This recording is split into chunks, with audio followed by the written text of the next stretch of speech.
स्वामी विवेकानंद जी ने कहा था कि ये दुनिया सबसे पहले हर अच्छी बात का मजाक उड़ाती है, उसके बाद उसका विरोध करती है और आखिर में जाकर के उसे स्वीकार कर लेती है। और आज जिनकी बात करने जा रहा हूं वो विख्यात आध्यात्मिक गुरु स्वामी विवेकानंद जी हैं। उनका जन्म 1863 में 12 जनवरी के दिन हुआ था, जिसे हम भारत में युवा दिवस के रूप में मनाते हैं। 1902 में 4 जुलाई के दिन वो परलोक गमन कर गए। 39 सालों की इस जीवन यात्रा में मात्र 39 साल उन्होंने जिंदगी जी, लेकिन इन 39 सालों में उन्होंने इस दुनिया को, देश को इतने अच्छे और शानदार विचार दिए हैं कि अगर आप उनमें से किसी एक पर भी इंप्लीमेंट कर लें तो शायद आपकी जिंदगी हमेशा के लिए बदल जाए। 1893 में जब उन्हें बुलाया गया था यूएसए में शिकागो में विश्व धर्म महासभा में, 2 मिनट का समय उन्हें मिला था अपना भाषण देने के लिए, और वो भाषण आज भी याद किया जाता है क्योंकि उन्होंने अपने भाषण की शुरुआत की थी, मेरे प्यारे अमेरिकी बहनों और भाइयों। ये जो शुरुआत की पंक्ति थी, जो शुरुआत के शब्द थे, इन्होंने हर किसी का दिल जीत लिया। यूरोप में, अमेरिका में, अपने देश में, भारत में, सब जगहों पर सनातन धर्म की आवाज को पहुंचाने के लिए, सनातन धर्म की जो सोच है उसे पहुंचाने के लिए स्वामी विवेकानंद जी ने रामकृष्ण मिशन की स्थापना की थी, जो कि आज भी अपना काम कर रहा है। वो अपने गुरुदेव रामकृष्ण परमहंस जी के सबसे प्यारे शिष्य थे। उनसे सीखने के लिए बहुत सारी बातें हैं, लेकिन वो 5 बातें, बड़ी 5 बातें जो हर किसी को सीखनी चाहिए। आइए बात करते हैं। सीखने वाली सबसे बड़ी बात जो स्वामी विवेकानंद जी से है, वो है इंसान के अंदर दया का भाव होना चाहिए, दूसरों की मदद करने का भाव होना चाहिए। एक छोटी सी कहानी है और मुझे बहुत पसंद है। मैंने बचपन में स्कूल में सुनी थी, तब से मुझे आज तक याद है। स्वामी विवेकानंद जी की माताजी ने उनसे चाकू मांगा। स्वामी विवेकानंद जी ने चाकू ला करके दिया। मां किचन में कुछ काम कर रही थी और जब चाकू उन्होंने मां को पकड़ाया तो जो चाकू की तेज धार थी वो अपनी तरफ रखी और जो कवर था वो मां के हाथ में था। मां ने जैसे ही चाकू अपने हाथ में लिया, कहने लगी कि बेटा तू तो बड़ा होकर के बहुत लोगों की मदद करेगा, बहुत लोगों का प्यार पाएगा। स्वामी विवेकानंद जी ने पूछा कि ऐसा क्यों मां? तो मां ने बताया कि तूने ख्याल रखा कि तेरी मां को चोट न लग जाए। जिस तरफ धार थी, तेज धार, अभी तो तू छोटा सा बच्चा है, तुझे इस बात की समझ है कि उस धार वाले हिस्से को तूने अपने हाथ में रखा और कवर वाला जो हिस्सा है वो मुझे दिया। स्वामी विवेकानंद जी का जीवन इस छोटी सी घटना से ही समझ में आता है कि कितने दयालु थे। उनके अंदर दया का भाव बहुत ज्यादा था। ये छोटी सी जो घटना है, जो कहानी है, हम सबको सबसे बड़ी बात सिखाती है कि आपके अपने परिवार में, अपनी फैमिली में, बच्चे बड़े, कहीं कोई ऐसी घटना होती है जो उन्होंने कोई अच्छा काम किया है, तो आप उसे प्रेज कीजिए, उसकी तारीफ कीजिए, ताकि आगे चल करके वो और ऐसे अच्छे अच्छे काम करें और अच्छे इंसान बने। सबसे जरूरी है हम इंसानों में इंसानियत का होना।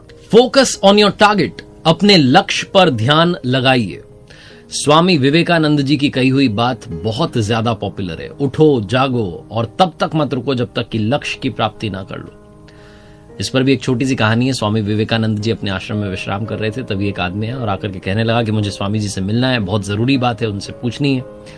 स्वामी जी जब जगे तो उनके चरणों में गिर गया और कहने लगा कि मुझे समझाइए, जिंदगी में कैसे अपनी मंजिल तक पहुंचूंगा, मैं सक्सेसफुल नहीं बन पा रहा हूं, जो चाहता हूं वो मिल ही नहीं रहा है। स्वामी जी ने तब उस व्यक्ति से कहा कि एक काम करो, ये मेरा पालतू कुत्ता है, इसको थोड़ी देर के लिए घुमा करके लाओ, फिर तुमसे बात करते हैं। वो जो व्यक्ति था वो उस कुत्ते को लेकर के घूमने के लिए गया। जब वापस आया तो स्वामी जी ने उससे 2 सवाल किए। पहला सवाल था कि तुम तो बिल्कुल भी थके हुए नहीं लग रहे। दूसरा सवाल था कि कुत्ता जो इतना हाफ क्यों रहा है। उस व्यक्ति ने कहा कि स्वामी जी मैं जब बाहर गया तो मैं सीधा अपने रास्ते पर चल रहा था, थोड़ा सा घूम करके वापस आ गया, जबकि ये जो आपका कुत्ता है ये इस तरफ उस तरफ जहां कोई चीज देखता था दौड़ने लग जाता, इसीलिए ये दौड़ने की वजह से ये दौड़ता जा रहा था, इसीलिए ये हाफ गया है। स्वामी जी ने कहा बस इसी घटना में तुम्हारे जीवन का सार है। तुम्हें तुम्हारी मंजिल सामने दिख रही है, लेकिन तुम भी उससे भटक जाते हो, कभी इधर कभी उधर, कभी दूसरा टारगेट कभी तीसरा टारगेट बनाने लगते हो, और जहां पहुंचना है वो एक चीज जो तुम वाकई दिल से पाना चाहते हो वहां तक पहुंच ही नहीं पाते। अगर तुम ऐसे ही दौड़ते रहोगे तो बड़ी थोड़ी सी वॉक में, छोटी सी देर में, छोटी सी डिस्टेंस कवर करने में तुम हाफने लगोगे, लेकिन अगर सीधे चलते रहोगे तो मंजिल पर पहुंच जाओगे। ये कहानी, ये घटना भी यही सिखाती है कि जिंदगी में अपने गोल की तरफ फोकस कीजिए, डिस्ट्रैक्ट मत होइए। कई बार हम दूसरों की बातों में आकर के ऐसा सोचते हैं कि इसने तो इस फील्ड में अपना नाम कमा लिया, मुझे भी इधर ही जाना चाहिए। बहुत जल्दी डिस्ट्रैक्ट हो जाते हैं, फिर पता चलता है कि वो हमारे काम का नहीं था और जहां हम जाना चाहते थे वहां जाने के लिए देरी हो गई। सीखने वाली तीसरी सबसे जरूरी और सबसे बड़ी बात, हो सकता है आप कहें कि तो मालूम है हमें, इसमें क्या सीखना है। लेकिन आज के जमाने को देखते हुए मुझे लगता है कि ये सबसे इंपॉर्टेंट लर्निंग है। रिस्पेक्ट विमेन, नारी का सम्मान हमेशा होना चाहिए। स्वामी विवेकानंद जी की एक घटना है, वो देश विदेश में प्रचार कर रहे थे सनातन धर्म का और लगातार अपनी बात रख रहे थे, उपदेश दे रहे थे। दूसरी कंट्री में थे, वहां बहुत सारे लोग उनसे मिलने के लिए आए हुए थे, उनका दर्शन करने के लिए आए हुए थे। एक महिला उनके पास में आई, उस देश की महिला थी, फॉरेन की, और वो लेडी आकर के कहने लगी कि मैं आपसे बहुत इंप्रेस्ड हूं, आपके थॉट से बहुत इंप्रेस्ड हूं, आप बहुत अच्छी बात करते हैं और मैं आपको अपना पति बनाना चाहती हूं। जहां उस महिला ने प्रपोज किया शादी के लिए, स्वामी विवेकानंद जी ने कहा कि ऐसा कैसे हो सकता है, मैं सन्यासी हूं और अगर आप मुझसे इंप्रेस्ड हैं तो एक काम कीजिए, आप मुझे अपना बेटा बना लीजिए, इससे मेरा सन्यास भी नहीं टूटेगा और आपको मेरे जैसा बेटा मिल जाएगा। जहां उन्होंने ये बात कही, वो महिला स्वामी जी के चरणों में गिर गई और कहने लगी कि वाकई में आप ईश्वर के समान हैं, ऊपर वाले के समान हैं, जो कभी भी अपने धर्म के रास्ते से विचलित नहीं होता, डिस्ट्रैक्ट नहीं होता।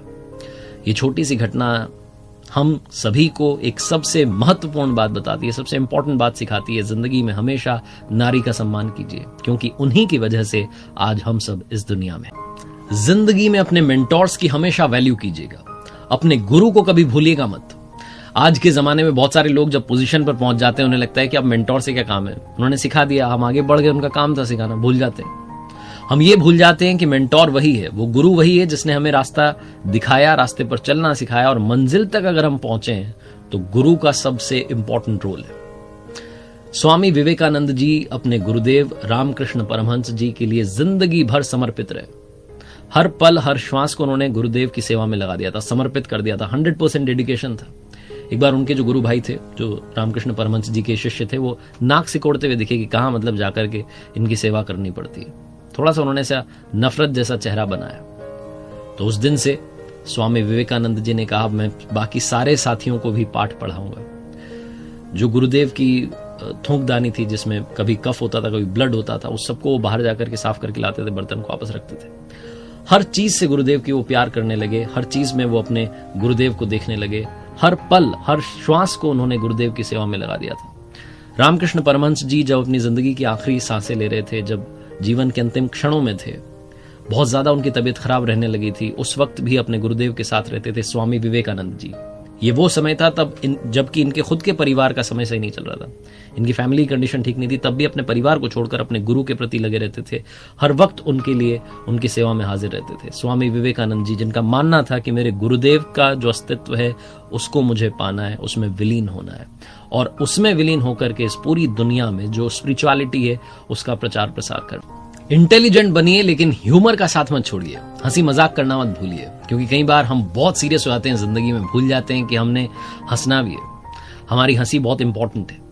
स्वामी विवेकानंद जी एक बार विदेश में एक रेस्टोरेंट में डिनर कर रहे थे, उनके साथ में एक फॉरेन ऑफिसर भी बैठा हुआ था, और वो कहने लगा कि मैं किसी भी ऐसे रेस्टोरेंट में खाना नहीं खाऊंगा जहां पर कि एक सुअर और एक चिड़िया साथ बैठे हो। तो स्वामी विवेकानंद जी ने कहा, तो आपका मतलब है मैं उड़ के चला जाऊं? ये जो बात उन्होंने कही, हर कोई वहां पर ठहाके लगाने लगा, एक लाफ्टर का माहौल बन गया। छोटा सा किस्सा है, लेकिन सिखाता है कि जिंदगी में हंसी मजाक अगर आपको करनी आती है, अगर आपके अंदर वो ह्यूमर का एंगल है, लेवल है, तो आप जो ड्रामेटिक सिचुएशंस होती हैं, जो ऐसी सिचुएशंस होती हैं जहां से बाहर निकलना मुश्किल लग रहा है, वहां पर भी आप माहौल को लाइट कर सकते हैं, हंसी खुशी के साथ में आगे बढ़ सकते हैं। अपने इंटेलिजेंस के साथ में ह्यूमर की धार को भी रखिएगा, ये आपको और अच्छा इंसान बनाएंगे। स्वामी विवेकानंद जी ने 5 कमाल की बातें कही हैं। पहली, चिंतन करो, चिंता नहीं, नए विचारों को जन्म दो।